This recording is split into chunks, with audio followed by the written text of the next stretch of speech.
Good morning students. Today we see about the classification of bacteria. I already told you in the last lecture about the kingdom Monera. Which are the animals included in the Monera? The best example of that animal is bacteria. Bacteria are grouped or categorized into different four types. First one I already told you, spherical, which are called as the coccus. This one is the spherical shape. Second one is the bacilli, which is called as which are rod shaped.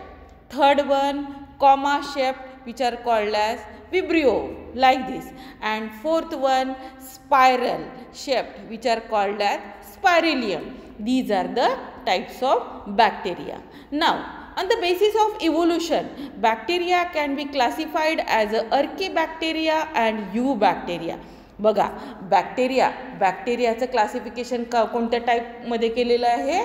आर्केबॅक्टेरिया आणि यूबॅक्टेरिया. Now this classification is based on what? On the evolution. How this bacteria can get developed. बॅक्टेरियाची development कशी झालेली आहे, त्याची उत्क्रांती कशी झालेली आहे, या पॉईंटवर बेस्ड क्लासिफिकेशन केलेलं आहे बॅक्टेरियाचं.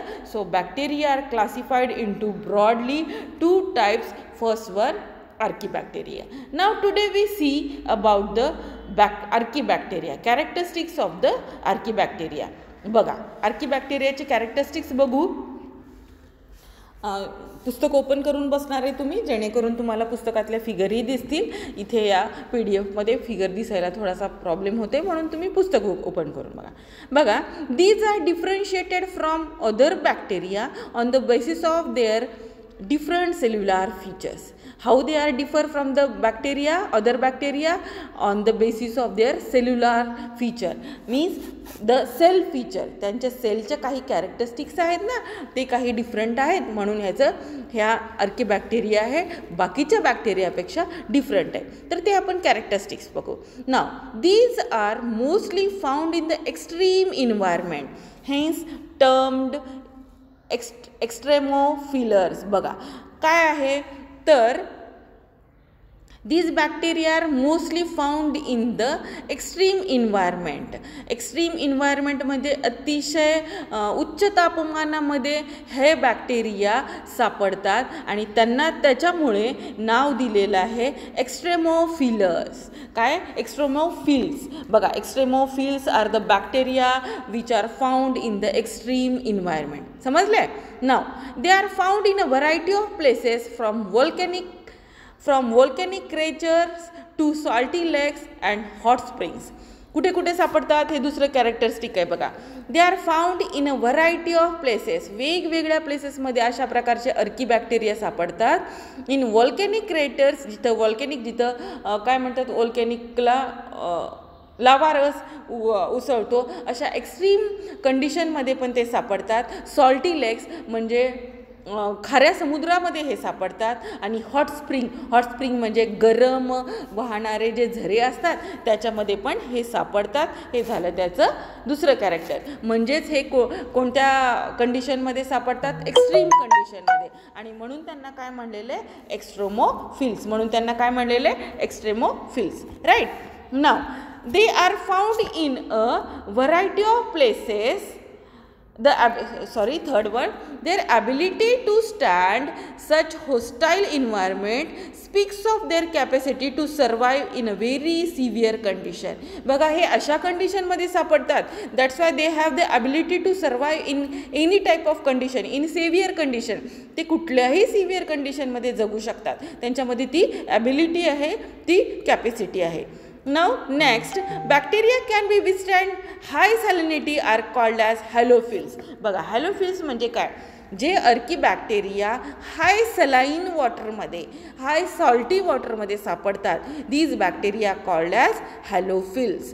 While those which withstand extreme temperature, जे खूप जास्त उष्णतेच्या कंडिशनमध्ये सापडतात, these are called as thermophiles. त्यांना काय म्हणायचं आहे? Thermophiles. Now a very common example is of methanogen bacteria. Common example त्याचं दिलेलं आहे बघा. मिथॅनोजेनिक बॅक्टेरिया हे कॉमन एक्झाम्पल आहे which are found in the gut of ruminant animals. Ruminant animals म्हणजे for example cow and buffalo means they can chew their food for longer time and store that food in their stomach. Such animals are called as ruminant animals, and in the gut of that ruminant animals this methanogenic bacteria is found. These bacteria help in production of methane in biogas plant. Now methanogenic bacteria चा use सांगितलेलं आहे. These bacteria are used in the production of methane gas. Methane gas तयार करण्यासाठी biogas प्लांटमध्ये हा methanogenic bacteria वापरला जातो. So this is about the archaebacteria. परत मी आर्केबॅक्टेरियाचं रिव्हिजन करते बघा. आर्केबॅक्टेरिया हा वेगळा आहे depending upon their some cellular features. First one, these are found in very extreme condition, that's why these are called as extremophils. Next, these are found in variety of places. These are found in extreme volcanic places. These have the ability to survive in severe condition. The bacteria which are survive in the high salinity, these are called as halobacillus, while the bacteria which are survive in high temperature, these are called as thermophilus. And very common example of this bacteria are methanogenic bacteria which are found in the gut of ruminant animals, for example in the gut of cow and buffaloes. And these methanogenic bacteria are used in the production of biogas, methane gas in the biogas plant. Yes, followed. Now next बघा पुढचा group आहे. काय सांगितलेलं मी आधी. Bacteria is classified into 2 groups, archaebacteria and next one आहे eubacteria. आता बघू आपण eubacteria. Now these are commonly referred as to true bacteria. ह्यांना कोणते बॅक्टेरिया म्हणलेलं आहे. True bacteria. बघा इथे गेलेलं आहे त्याचं ट्रू बॅक्टेरिया. ट्रू म्हणजे खरे bacteria. They have cell wall of peptidoglycan. बघा त्यांच्या भोवती जी ही सेल वॉल आहे ती कशाने बनलेली आहे. Peptidoglycan.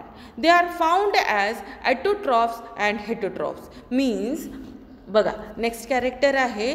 They are found as autotrophs and heterotrophs. Autotrophs means those animals who can prepare their own food material like a plant. म्हणजे हे स्वयंपोषी पण आहे. आणि heterotrophs means those animals who prepare their organisms who depends on other organism for their food. These are called as heterotrophs. Means the eubacteria are autotrophs also and heterotrophs also. म्हणजेच काय eubacteria ह्या स्वयंपोषी पण आहे आणि परपोषी पण आहे. Now next बघा. Next the autotrophs can be photosynthetic like Chlorobium. बघा ॲटोट्रॉफचं एक्झाम्पल सांगितलेलं आहे क्लोरोबियम, ज्याला काय सांगितलेलं आहे, ज्याला कॉमन नेम आहे ग्रीन सल्फर बॅक्टेरिया. आणखीन एक एक्झाम्पल सांगितलेलं आहे. The example of this autotroph is second example is क्लोमॅरॅटियम.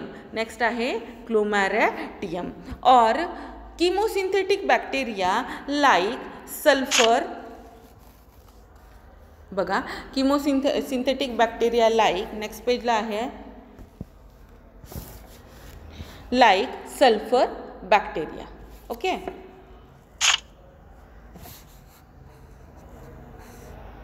Like sulphur bacteria. Okay. बघा ॲटोट्रॉफिक बॅक्टेरियाचे एक्झाम्पल सांगितलेले क्लोरोबियम अँड क्लोरोमॅटिन. क्लोरोमॅटिन हे कसे आहेत ॲटोट्रॉफ्स आहेत. बरोबर आहे. Now about the next.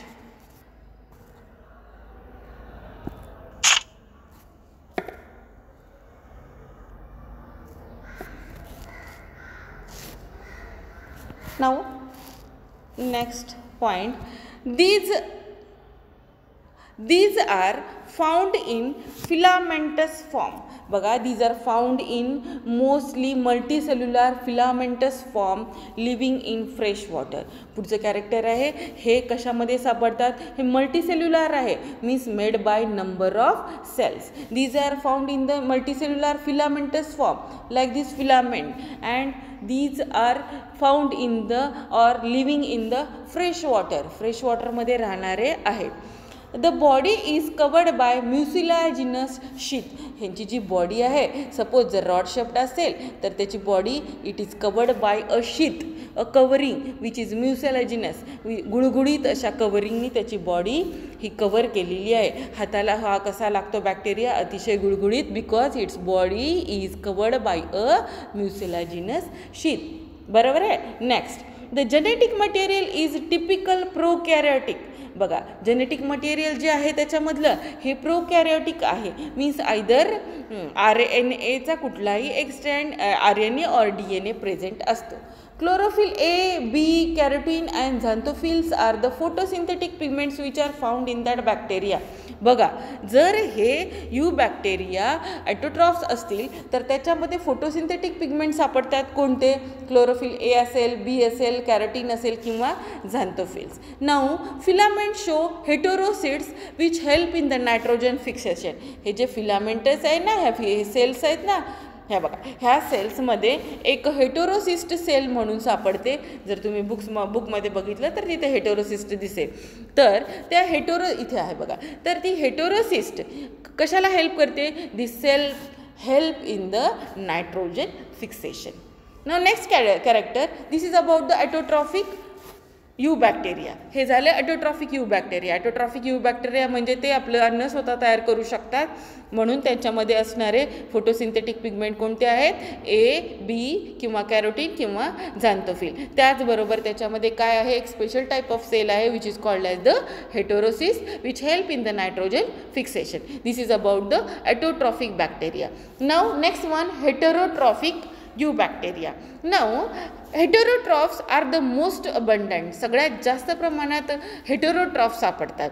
Most of them are decomposers and known for breaking down large molecules in the simple molecule और मिनरल्स. बघा, most of them are decomposers. Decomposers means which decomposes the material, means which convert the complicated material, which cut down the complicated material into the simple molecules. These are called as the decomposer. So these heterotrophs, these you bacteria which are heterotrophs, these are decomposers, means they break down the large molecules into a small molecules. That's why these are called as the decomposers.